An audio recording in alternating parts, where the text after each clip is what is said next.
Time out for this. I was just telling the viewers we have a lot of history that we want to talk about with you. And of course, as always, you always provide the wisdom and the knowledge that people want to hear. So we want to get through all of that. That's cool. And then, of course, we're going to talk about some of the new records that you've placed over the last year. Pretty Ricky, Deborah Cox, as well as your new album that's coming out soon. But we'll get through all of that. But let's start all the way from the beginning here. Of course, a lot of people might not know that your early start was with Jagged Edge. You met them. Yeah. So take me back to those moments. Like, do you remember that moment when you realized that's the level I need to get to? Like, do you remember that moment in particular? Yeah. I was at the where the party at remix video shoot.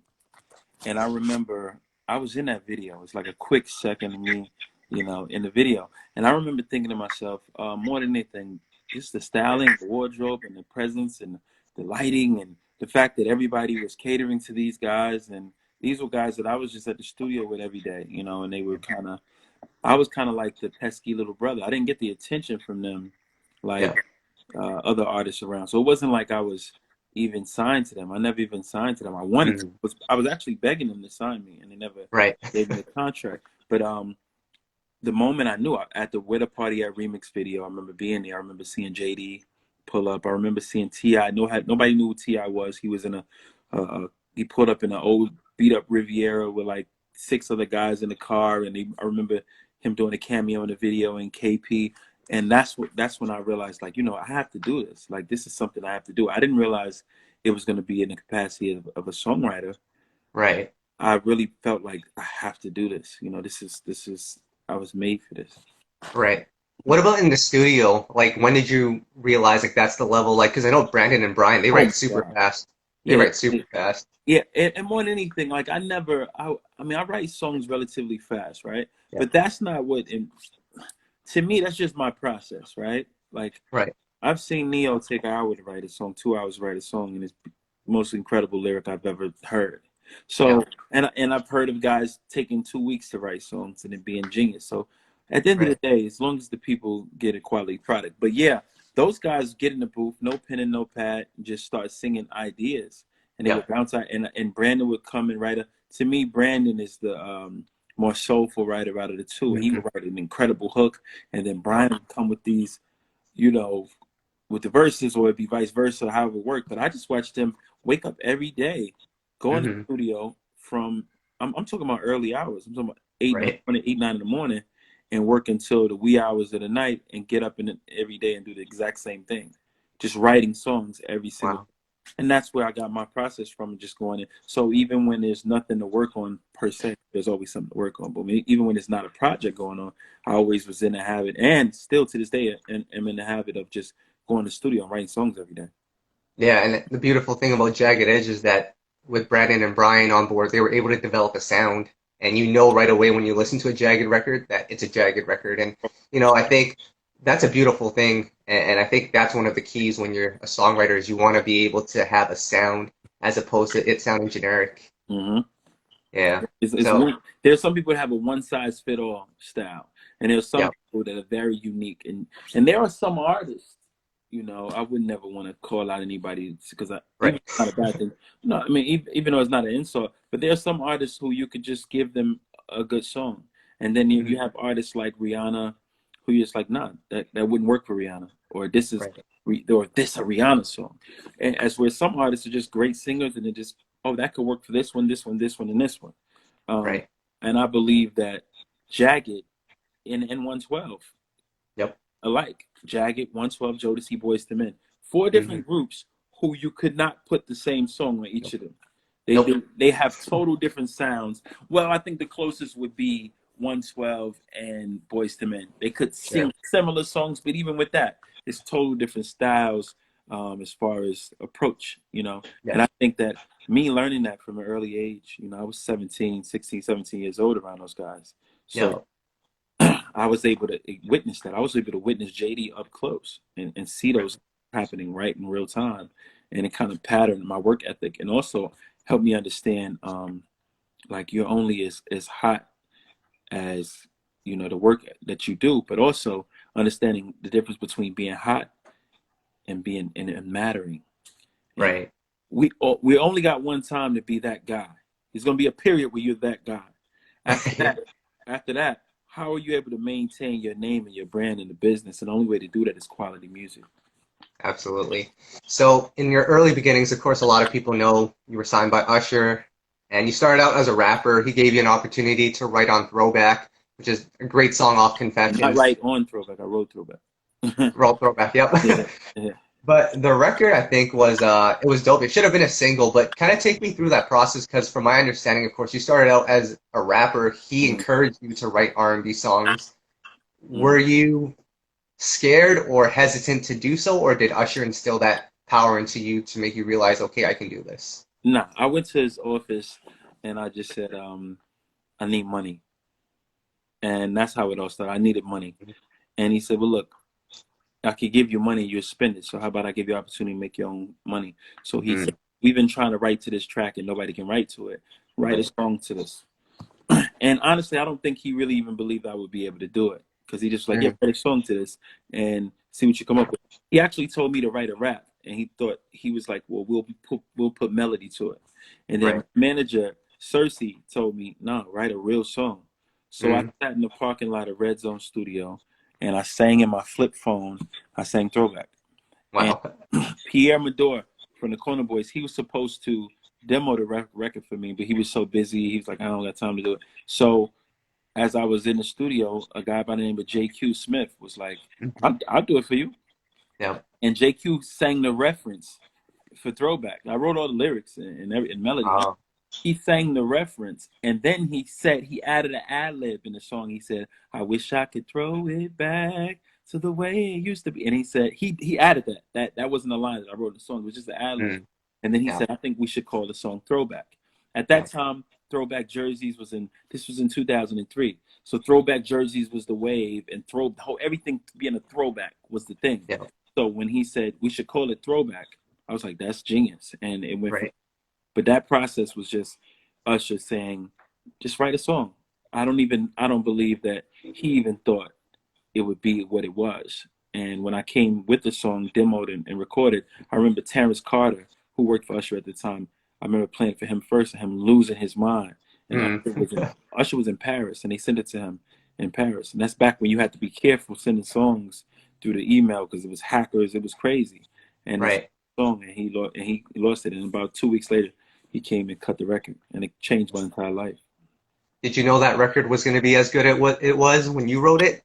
Yeah, Because, you know, I knew it was a really good song, but yeah. after I heard Usher sing it, that was my first time watching him in the studio, and I could not believe. First, I was always before I signed to Usher, I was a huge Usher fan. I'm still one of Usher's biggest fans. Yeah. So, and that's why I take what he does so personal. I think I like when people write songs for him that I don't feel like fit him. I get angry. You know what I mean? Right. Because I'm a fan first, not Yeah. just my big brother. I'm a fan, but um, I love I don't mind. I mean, don't waste your time. By the way, I love don't waste your time, and I like Yeah. so that's no not to, I think those songs are great. But I remember, you know, hearing him sing in the studio and being like, I can't believe I'm watching this in real time. There were takes that he was doing that I thought was perfect, and he was like, "Nah, get Right. that again." And I was like, "That's it, keep that one." You know, so uh, it was like the ultimate boot camp for any writer to be able to say that that's the first song they ever wrote to be recorded and written on Usher. Right. And then I think the cool part, the next phase of your career, you're working with the Corner Boys and Mm-hmm. you're grinding during this time period. I remember in an interview you said you were sleeping on one of their couches and you're just grinding. Take me back to that period. Yeah, that was the reason why we were even in that position was my loyalty to the Corner Boys. So Hmm. we were at Red Zone Studio, and I met JQ because of Red Zone Studio, and Hmm. Red Zone reached out to me to sign me as a rapper, but they wanted to produce all of my music, and I said, well, nobody's going to produce my music except the Corner Boys. Hmm. And they were like, well, if you sign with us, we want to produce it. I was like, nah, if you sign, you got to bring the Corner Boys to do my music. They're the only ones I want to do my music. Those are my brothers. Yeah. So they said, well, you know what? We don't even need to sign you. Can we meet the Corner Boys? They met the Corner Boys and they signed the Corner Boys instead of me. Oh, wow. It was not so, which was worked out great. I don't think it would have worked out with me over there anyway. But yeah, they signed the Corner Boys, and they gave them a room back there, and they would work there every single day. So when I wrote Throwback in the car, in the parking lot of Red Zone, bumping into JQ, him singing the demo, him saying Throwback, titling it Throwback, it all happened the way it's supposed to happen. So if you want to say bring me back to that moment, that's where we were. We were thugging it out on the couch, and I ended up getting my deal with Usher because of a guy named Ed Long. That was my, like, still to this day, one of my closest friends. He introduced us to Usher, and we did, that's how everything happened like that. But in that time, we were all at Red Zone. My loyalty is always to those guys, and still is to this day. D-Town is one of my closest collaborators. He actually, the new album I just released, he produced the majority of it with me. That was what I was going to say. I noticed you still work with the Corner Boys, even though your career has, I guess to a degree expanded and elevated past, where it was back in 2005. You still remember who your true friends were, who was there for you in the beginning. Is that sort of the approach that you took? Yeah, D-Town's my best friend.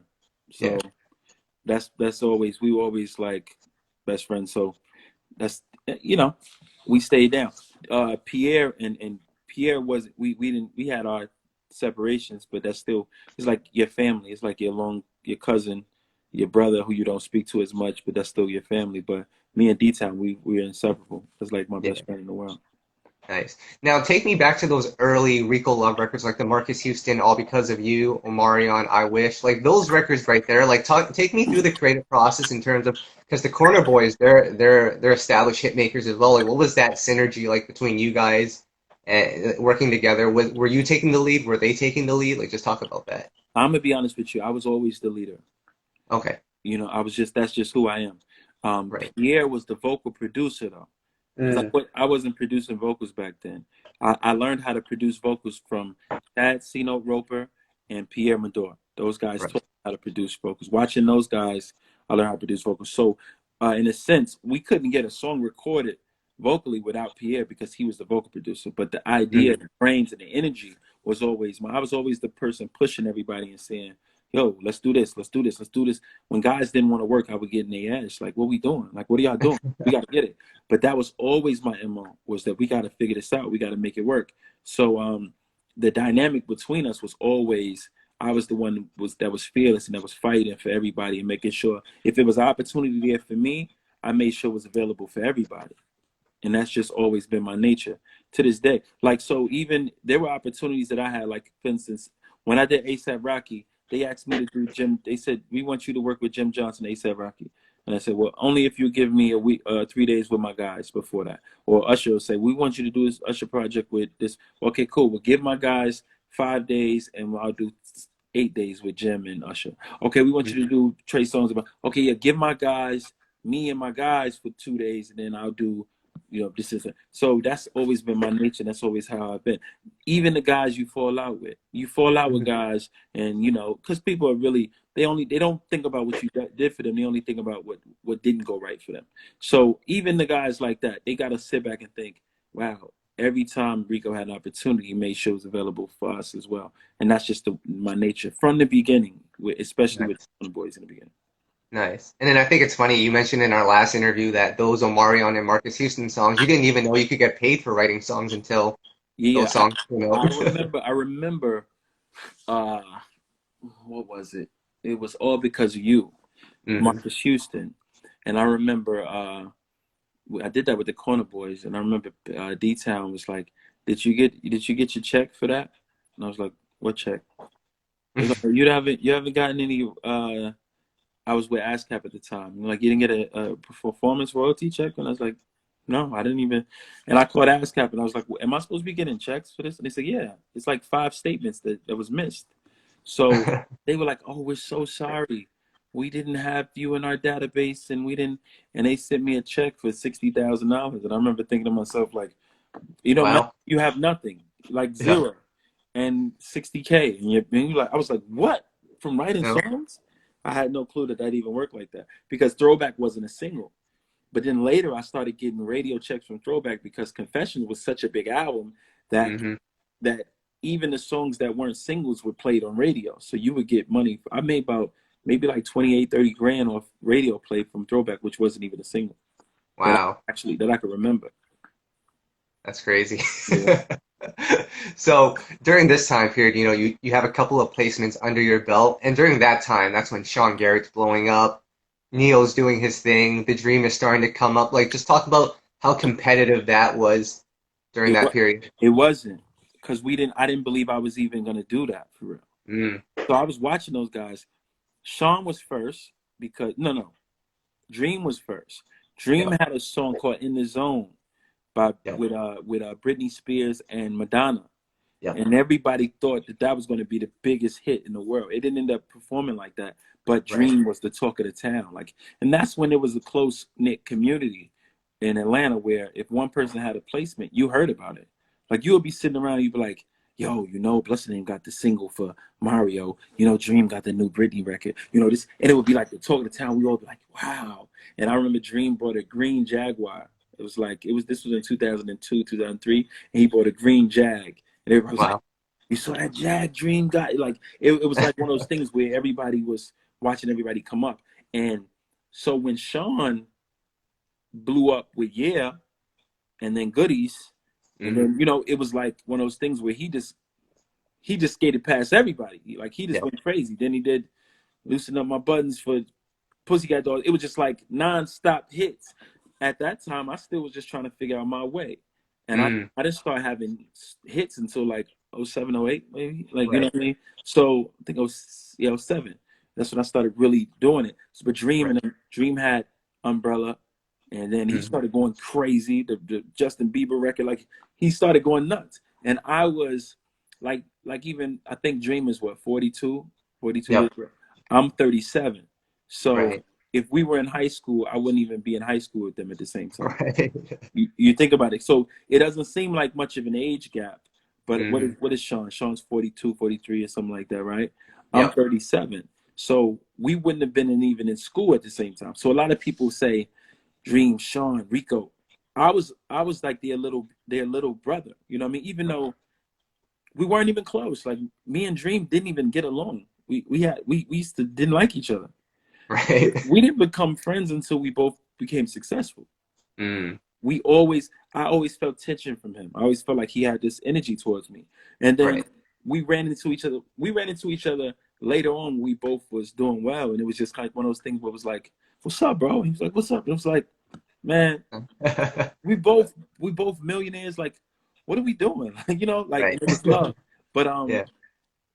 I think people the misconception is that we were all together. They were a bit higher than me. They were like they were doing well enough for me to admire them and look up to them at that point. I was still running around with Usher, but they were Yeah. doing their own thing in their own rights. I had not had any success at a major level outside of Usher until Mm, later. So that way, I was still like Usher's little guy, Usher's right. artist. Oh, he wrote that one song, and he's until I was able to had to go on my own and leave Usher's under his wing. Then I was able to make my own way. Right. And Hmm. you certainly did that. The Beyonce record, Sweet Dreams. Now, what I love about this record is even when I listen to it today, it doesn't sound dated. That came out in like 2008, but Hmm. just the production on that record and the way you wrote that record, it was like out of this world when it came out back in '08. I remember when it first leaked too, and I was like, this is insane. And then it came out eventually. But like looking back at that song, like what makes you proud about that record? Either way, I don't want to wake up from you. Yep. That line to me was genius, Yep. and I just felt like I don't think that line gets enough credit. You could be a Mm, sweet dream or a beautiful nightmare. Either hmm. way, I don't want to wake up from you. Right.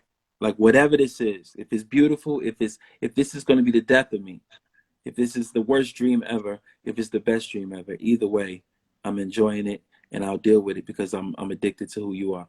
And to see Beyonce's reaction to that, it was like she gets it. One thing about Beyonce, she knows music and she knows songs and she knows lyrics. So those moments in songs, those are the things I'm most proud of, and that stood out to me to be able to say something. And I remember watching her reaction, hoping that she reacted the same way I would.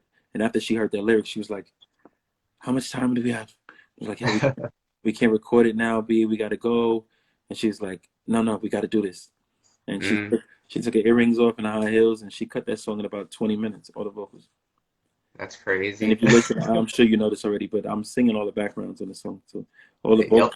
backing vocals you hear is me. Hmm. Hmm. It's Hmm. crazy.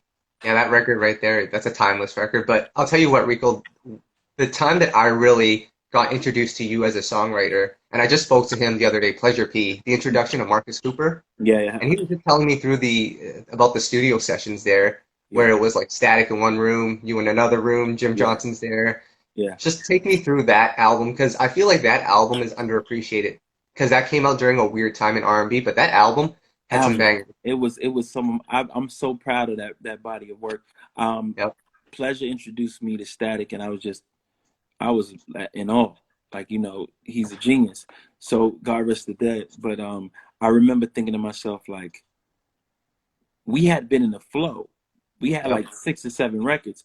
Then he brings Static in, and I was nervous. I was like, yep, damn, maybe Static's gonna X me out of the project, because yep, that fire loving all night if you were my girl, and that yeah, felt like a Pretty Ricky, ah, hmm, Pretty Ricky, Ricky, Ricky, Ricky. So I was like, oh fuck, he gonna come in and just take over the whole album. And then I right, found out later that Static was feeling the same way about me. Like, yo, this mm, young guy coming in with and we every day, Pleasure would bring a bottle of champagne, rosé to the studio. It'd be a bunch of girls in the studio, and we would just record, and he would just had it it was a party every day, and we yeah, made tons of records, and we still have maybe 30, 40 records in the archive because those times wow, we just recording tons of songs. And when we did when I wrote Boyfriend Number Two, we were actually in Atlanta at yep, Music House, a studio called Music House. And I remember like thinking to myself, like, oh my God, this could be it. And being able to be a part of something when nobody gets it, because it was yep, like, who is this kid? Oh, that's the dude from Pretty Ricky. Oh, that's not. And then right, I feel like it was one of the most captivating, pure R&B bodies of work that people just really don't appreciate. Because I think I always tell Pleasure, people consider Pretty Ricky a novelty group. They hmm, consider it like those guys was coming out in pajamas, they was licking their tongue out, they was grinding and stuff like that. But at the end of the day, sonically, yep, tone, vocal yep, ability, range, mhm, yep, not many guys can sing toe to toe with Pleasure P. Like, yep, this guy is like the Keith Sweat of our time. I think he had that type of voice, that distinct tone. I yep, believe in my heart of hearts that Pleasure P in a different time would have went on to be what Keith Sweat was, yeah, or what Keith Sweat is. And to me, and some in me still believes it's not too late for guys like Pleasure. Some right, part of me believes that if with the right outlet, he can make a body of work that's appreciated. It's just we live in a different time, and you have to realize that things have shifted and changed, and it's so difficult for people to appreciate, incredible bodies of work or artists for who they are. There's so many dynamics that have to go into it that we don't right, get opportunity to fully appreciate tone and vocal ability and diction and cadence and right, placement and timing. Like, listen to Pleasure P's ad libs on that album. We went yeah, in, like, we were sculpting that. We were putting that together. We weren't fucking around. We was kids, but we yep, were putting together, like, piecing it together. yep. Yeah, and Pleasure, one of the most consistent, I'll say that. Pleasure, even to this day, always consistently puts out quality music, which is Hmm. important. Hmm. And with an aspect like that, you were just mentioning those studio sessions, you in one room, Statics in another room. Like, does that still happen in the music industry? Because I know a lot of it is right now, you guys just send beats to one another, send tracks to one another. Do you miss those days where you guys would all just be compounded into one studio, all We working on we tracks? did that a couple years ago with Usher. We Yeah. were in the studio. I was in one room. JD and B Cox was in another room. Danger was in a room.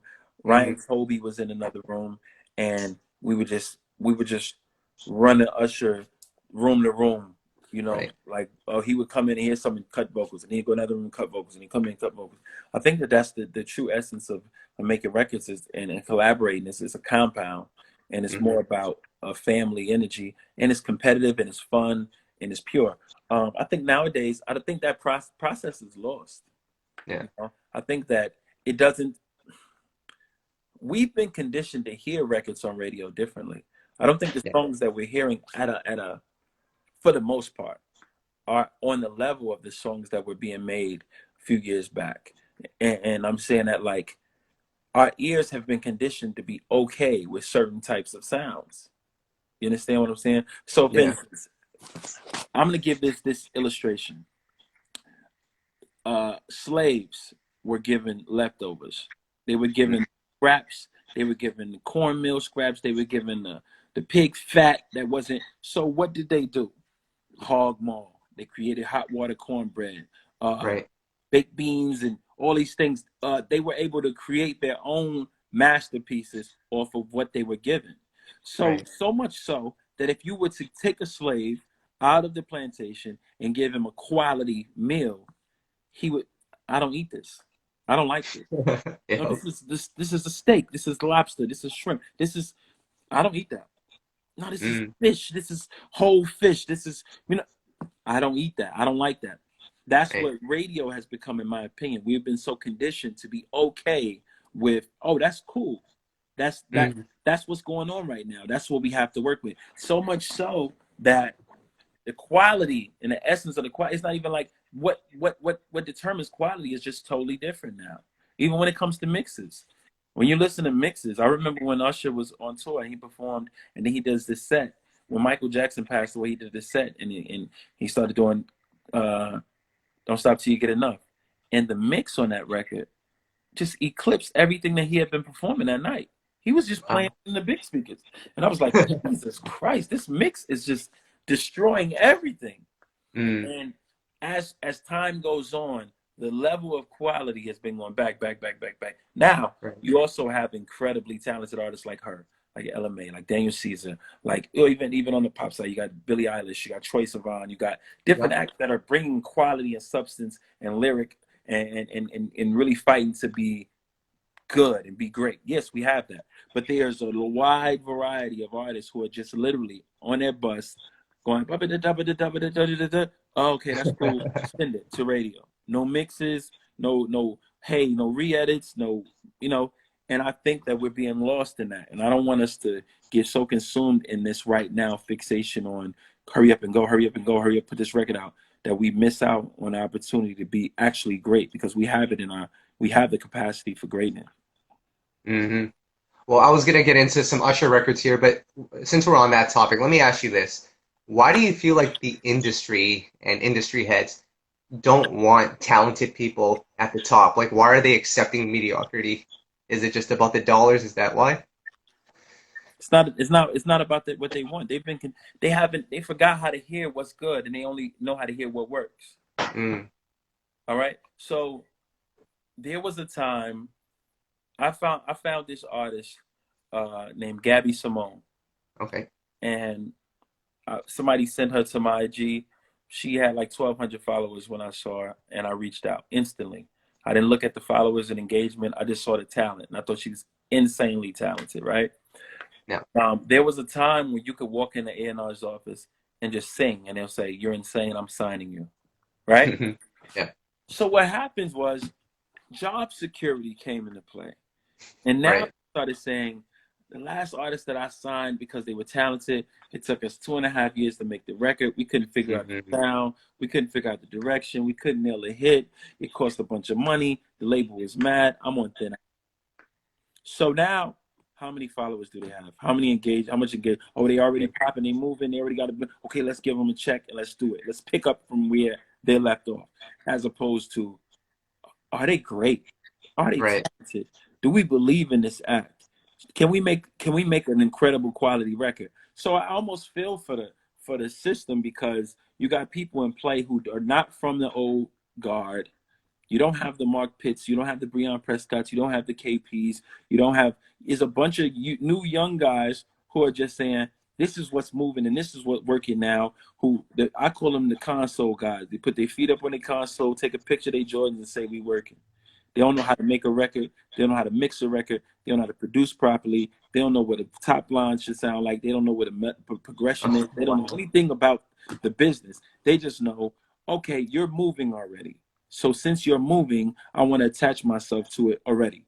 And that has Mm. to change. That's one of those situations where it's going to be the explosion happens, the hers happen, the Daniel Caesars happen, those Yep. happen, and before you know it, it's going to go back into pop culture, saying I can't just be satisfied with this quick fix, Right.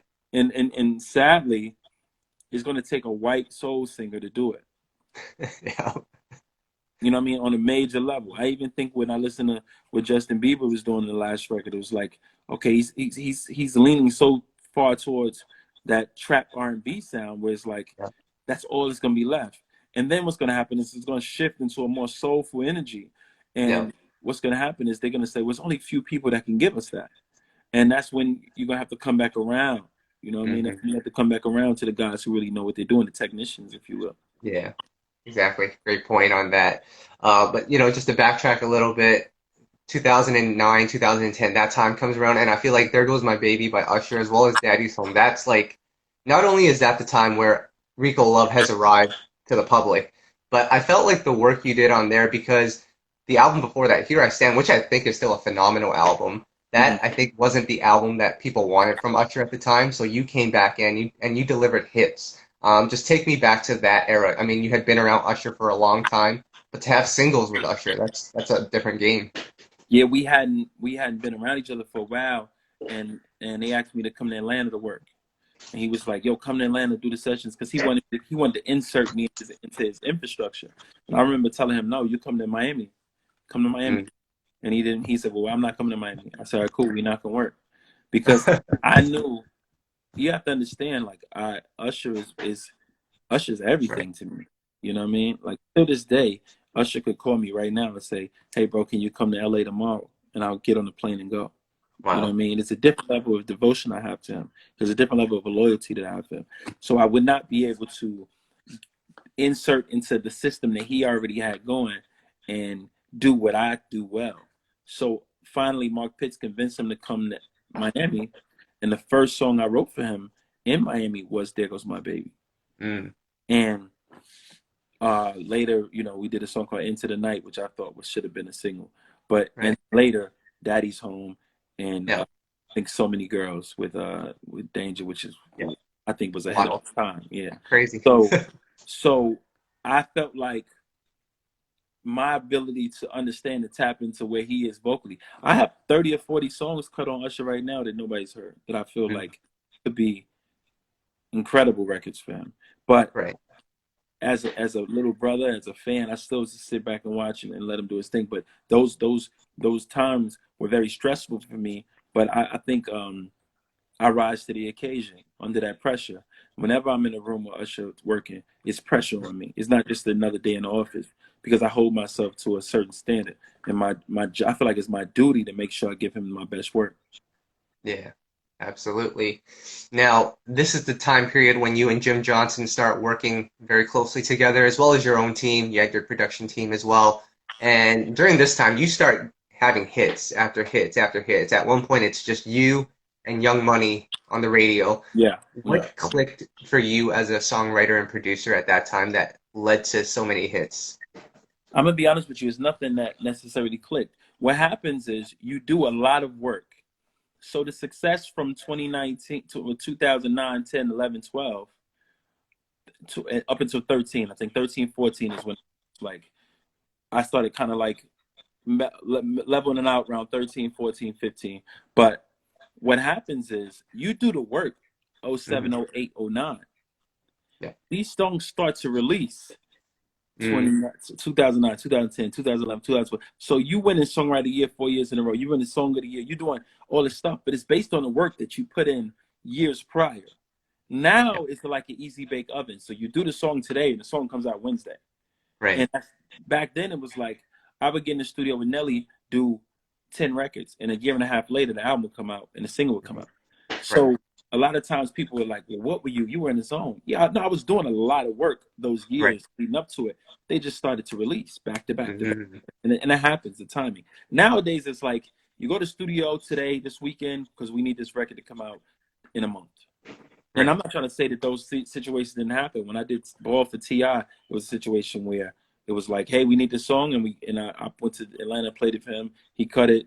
A few months later, it was on the radio. It took a while to Right. clear. That's the only reason they come out even sooner. But it's one of those things where you put in work for years and years, and that's why I always encourage my students who come to the conference and who I mentor, just put in the work, put in Yeah. the time.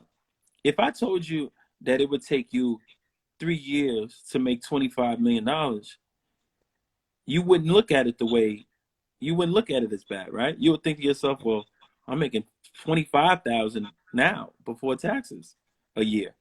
Yeah. Why wouldn't I?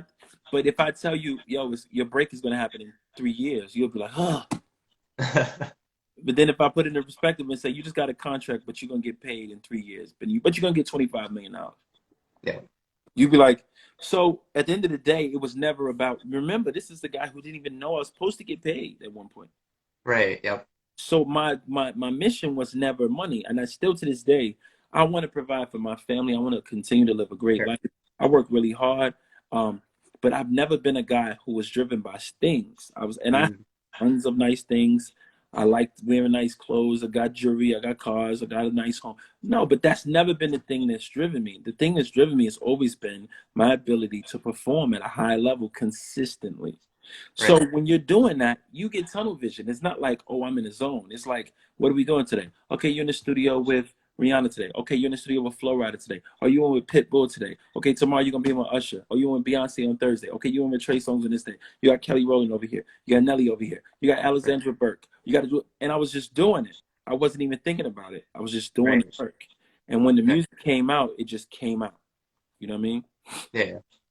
And I think, some of the records that I want to talk about here, 4 a.m. by Melanie Fiona, Motivation by Kelly Rowland, Heart Attack by Trey. I feel like these records, they came out at a time when R&B was really struggling. That was when EDM had really taken over. And I feel like those records, even though they did well, I feel like if they had come out maybe a couple years earlier, I think they would be remembered as much bigger. But just because during that time EDM was at the forefront, I don't know if those songs got the reach that it should have got. You know what I don't like also, though, is the fact that all of those records was #1 at urban radio. Mm-hmm. But when people run down the charts, they'll say it peaked at number 35 on the top 100. It peaked at number 22 on the top 100. So it makes us look like, and then we'll look at it like, no, that was a #1 record at urban. Do you know what a #1 record at urban means? It means that you got the coolest song in the country. Because urban records are cool. Rhythm records are, okay. They kind of cool. They kind of crossed over. They jump. But if you got the #1 urban song, Black people, we dictate what's hot. And most of my hits were on the urban side. And I'm so proud of that. I don't have a problem with that. But I know a lot of guys who had tons of Hot 100, more pop hits, more. But I guarantee you, toe to toe, you play my record and play their record. Mine mean more to the culture. People hear mine and get that feeling like, oh, 4 a.m. was a top 5 record. But if you look at a chart from a white publication, they'll say 4 a.m. peaked out at number 62. 4 a.m. peaked out at number 34. Or no. That record was a top 5 record on urban radio, the coolest radio you could ever have, you could ever be a part of. Like you said, it was me and Young Money for like 4.5, 5 years. That's it. I used to bump into Neo, and Neo would do like this to me. You know what I mean? Like, bro, let's have some of the radio back. And it was the cool energy. And the reason why the Turn the Lights On meant more is because we existed in a place that was hip, and that was cool, that was fly, where that song had to hit you. That song had to mean something. You was going against Drake and Nicki Minaj and Lil Wayne on the charts. And every time I was able to show up and hit them with a #1 because it pierced you. It meant something. So we got to be very clear. The other day was talking about French Montana, Young Thug, and Kendrick Lamar in the show. Oh, French Montana only had this many on this one. And I was like, but all those records that y'all talking about was #1 on urban radio. You know what I mean? Forget that. Leave that out. That means something. You know? So, like, I think that a lot of guys get a lot of credit for having the numbers on the pop charts, and that's great. And they make a shit ton of money, and I'm happy for them. But at the end of the day, it means a lot, bro. I'm telling you. I guarantee you it's a lot of people that might have had bigger songs than me. But if you play them back to back, I bet you my fans wouldn't think that their song was bigger. Because they remember how it made them feel. Plus, your records at that time, hitting #1 on urban, like that's the artist that you're working with. That's their demographic. Whereas if they did a pop song, it may have gone bigger, but it might not have been the sound that people knew from the artist. Like I look at an artist like Usher during that time. A song like "There Goes My Baby" maybe not didn't peak as high as a song like "Scream," but people still gravitate towards "There Goes My Baby" because that's his core right there. But look at how fast Scream went down. Yeah. Scream wasn't even a smash. It went up the charts really quick because they forced it. And Yep. then after it did what they could get, they pushed it to its max on the Yep. radio side. And then after they pushed it as far as it could go, it died. It went away. You don't even hear Scream anymore. I get in Yep. my car, and hear "There Goes My Baby" at least 2-3 times a week, any state that I'm in, right? Yep. So Hmm. to me, the reason why I still can go outside and people stop me in the streets and people recognize the work, it's not because of work by the city girls. Is Yep. because they recognize the brand and they can say, oh, consistently, this man's able to make great songs. And the R&B lovers going to hear songs like Still a Playboy by Trey Songz, and they're going to hear Missing My Yep. Word by Gucci Mane, and they're going to hear Famous with French Montana. And they're going to listen to those records and say, consistently, I know when I hear that Turn the Lights On, that it means something. And it's going to be a record of substance. When they're going to hear Easy Way by Deborah Cox and say, I know that Rico sound. I'm familiar with that. And after I've been in this game for 17 years, you know what I mean? Most of my life. Yep. And it still matters because those lyrics and those melodies still pierce you and they still hit you hard, man. And ain't Yeah. nothing you can do with that. Ain't nothing you can do a lot. You can try your best to try to keep, but ain't nothing you can do with a lyric and melody that's just hit you. Right. Yeah, love it. And you dropped a couple of I feel like some of your greatest work, Dive by Usher, Hardly Breathing by Brandy. And then you did a whole project with Mario. Some records leaked out, but I feel like that era, that was like Rico Love. Like you were really going at it then. But I think a lot of things out of your control stopped those songs from elevating to where it should have been. Like take me through that period and how frustrated you were there. Like Yeah, how the do you game manage those emotions? the game was shifting. We were in Yeah. a place where, like, literally, bro, I didn't have a day off. It was Yeah. like it was when the labels had more control on the creative. The labels don't control the creative anymore. Mm, Like you don't see a bunch of It's all about relationships now. yeah. And that's one thing I was talking to Hitmaker. He was like, bro, why do you don't come to LA and just post up? Because we get in the studio with this and that. I've never been that guy. I've always been a guy where they called me and say, hey, come work. Hitmaker's the genius is because he has relationships and they Mm, always together. And I don't smoke. You know what I mean? A lot of times it just start off with them just smoking and being together because they smoke and they hang out in certain circles and they get high and they do it. And me, I'm like, I hang with myself. I'm by myself. So a lot of right. times the system changed. It used to be an A&R executive driven system where it's like, hey, tell the artist that they're going to work with Rico on Wednesday. Now it's like she don't want to do that. She don't want to do that. She working with her cousin. She working with her friend who writes. They don't want to get in with you. They don't want to. You can't tell them what to do. You know Right. what I mean? I gotta grab my charger. Yeah. But you can't tell an artist, oh, do this. Oh, do this. Get in the studio with this one. Do this one. They're like, I don't want to do that. And not because they don't respect the craft, it's because they have their own vision and they have their own ideas. And there was a lot more structure. There was a lot more business. It was a lot more label based back in those days. And if you don't maintain that relationship with that that younger generation, rather, it's not gonna be the same result. You know what I mean? As far as the number of production that you get out. Yeah. But yeah, I just wanted to highlight those records because, man, those records, like when I listen to Dive to this day, like that's a great record right there. Dive broke my heart, man. I thought that was gonna be one of my biggest songs ever. Yeah. I wrote that for Michael Jackson. He was already gone, but I wrote it in my mind saying, I know Michael would want to sing this. Wow. Mm-hmm. That's a great record.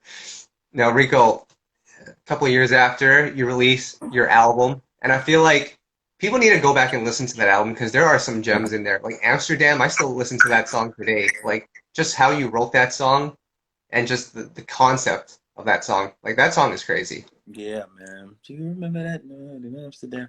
I wrote that for Usher. I was in the Yeah. studio working on Usher's album, and I wrote that for him. And when he didn't use it, I said, I'm gonna put this on my album. And Right.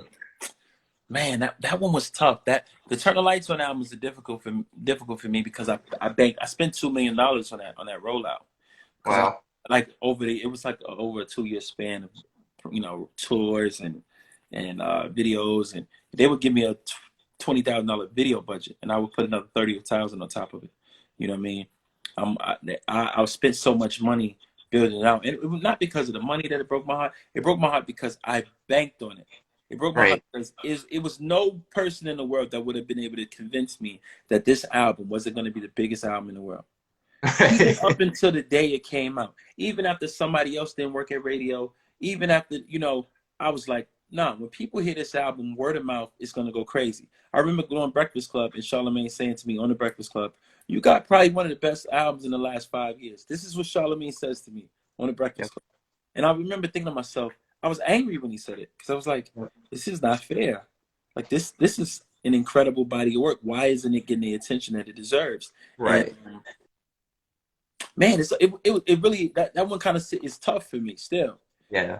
But Days Go By, The Affair, uh, Hmm. uh, The Proposal, like those were titles. Those were in my mind evergreens, catalog records. Those were like, I don't know, man. I Yeah. just some of my best work ever. Some of my best work ever. No, 100%. I just remember how frustrated you were at that time. I think we had spoke to you at Essence, and you were just like, you hear a lot of people that tell you they love the album, but it doesn't show on the numbers. And Yeah, I don't know, man. I don't know how you do yeah. it. It broke my heart, man. I ain't gonna lie to you. It broke my heart. It was a really dark place for me. Uh-huh. Right. Uh-huh. Now, fast forward, when it comes to R&B, you still have placements, obviously, but I know your focus primarily has been working with new artists, emerging artists, up and coming artists. Just take me through, that time period for you right now. Like, is it more rewarding for you right now? Absolutely, because ownership is the key. Yeah. All right, think about it. I made millions and millions of dollars writing songs for other people. So how much were they making? Right. You know what I mean? How much was Yeah. the companies making? And so I look at it and I say, I want full creative control. I want to be able to go in and dictate what the single's going to be. I want to be able to take and craft and develop these artists. The Rico Love Presents album, by the way, you could pre-order the album right now, but the album comes out May 8th. And that concept was, let me find the most amazing artists, female artists from around the world, put them in the studio and give my vision to them. And I don't have to deal with the rigmarole of, well, this what no, I'm doing it the way I want to do it. Even when my new artist Mia Ariana, who I just signed, was a soulful singer MC, I'm able to say this is my vision, along with her vision as well, because she's very vocal and very creative. I'm able to say this is what I believe in. Now I'm going to show you something. There are people that come to you and they say, "Damn man, what you been working on?" And ain't even heard from you in a while. You know what I mean? Mhm. First of all, Twerk was #1 for like Right. 7 weeks, 8 weeks, sold 2.5 million singles. It's not like I'm not on projects as they come out, but your motivation shifts. Yeah. And like I told you, what if I told you it'll take you 3 years to make 25 million? Would you do it? It's Hmm. the same structure. It's the same concept. If you're Right. telling me that I got to break my own label, I'm gonna make $100 million, and I'm gonna be able to control it. What? Let me explain to you what money represents to me. It does not represent a car or a house. It represents the power and the freedom to do whatever you want to do. Right. That is the only reason for money, is to be able to be in a position to say, I'll do this and you can't stop me from doing it because you don't pay me. You don't dictate whether I'm going to eat or not. And that's Right. why it's important to me. So I just wanted to say that just so you guys don't think that I'm driven by the numbers. But I want you to understand, if you told me it'll take you 3 to 5 years, but in the end, you're going to be able to reap all of the benefits, then I would invest that time. And I believe in investing that time in the ownership and being able to say that I control this pot. I control who signed. I control the record. I control how it sounds. I control the rollout. I control the visuals. I control everything. And I'm able to I'm having a blast. And then also Right. I'm saying, I see something that you don't see. Mm. That's fine. It means that I'm going to be traveling the road that you're not on, which Mm. means that road is going to be open. Right. It's less traffic on this road. That road is a lot of congestion. On this road, it's less traffic because not many people can believe in the unseen. No. You understand? So Yeah. I believe in that. I believe in the unseen. And I believe in understanding that if I can make a way right here, I may have to sacrifice and I may have to uh, uh, consolidate. That's okay. But at the Yeah. end of the day, when everything shifts and everything plays out the way I see it, I don't believe that uh, anybody involved will regret it. I think we'll see it, and everybody will jump on and say, "Yeah, I knew that was going to work." Love it. Now, Rico, you've put out a couple of new songs, or you've produced a couple of new songs that we're really liking. Of course, the first one is the Pretty Ricky project. Hmm. Get the song Body. And I feel like that record really reminds me of what we've come to love from Pretty Ricky. Pleasure sounds great on the record. I know you're working on the whole album, or you guys have already finished it, but just talk about that whole process.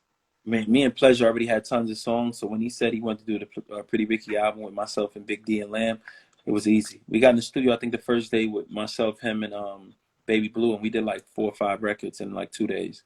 And Wow. then we did Body a few months later, and we got songs all over the place. And then myself and Big D have been in constant communication. He's been sending me ideas, and we just working on putting together like the strongest body of work we can. Right. Nice. And then, of course, the Deborah Cox record, Easy Way. We love Mhm. that record. Deborah sounds great on it. I Yeah. feel like, it's different for Deborah, but similar enough to where it reminds us of why we love Deborah Cox, but you still put your stamp on it. Just talk about that one.